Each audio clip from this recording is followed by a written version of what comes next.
The church locked the doors and wouldn't let us leave because of my daughter. True story. We went to a new church today after a couple weeks of not going to no church.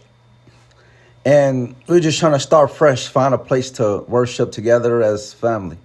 It was me, my daughter, and my son. When we first walked in, everyone smiled, but it didn't feel right. People kept staring, not at just me, but my daughter and my son.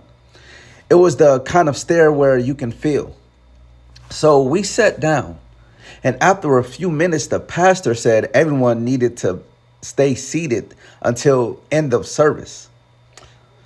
I didn't think much of it until I noticed ushers quietly locking the side doors. My daughter leaned over and said, "Dad, can we go? I don't feel right." And honestly, I didn't either. What y'all locking doors for? So when I tried to get up to step outside, one of the ushers said softly, "Please sit back down, sir. It's just part of our new rule. No one leaves early." But I could feel people whispering behind us. Every time my daughter moved, their eyes followed her. One woman, two rows back, started humming under her breath, but you can hear it because it really wasn't under her breath. Another man kept nodding like he was in some kind of trance.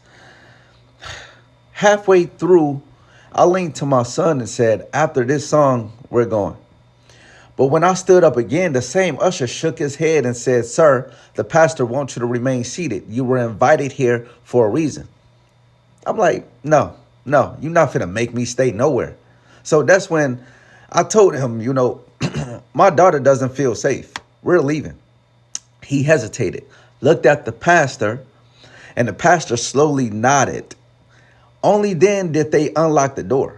So as we walked out, the same woman who was humming earlier said, "You shouldn't bring her here again. She draws too much light." I didn't even respond. I just got my kids, got in the car, and drove off. We came looking for peace, but something about that church felt wrong from the start.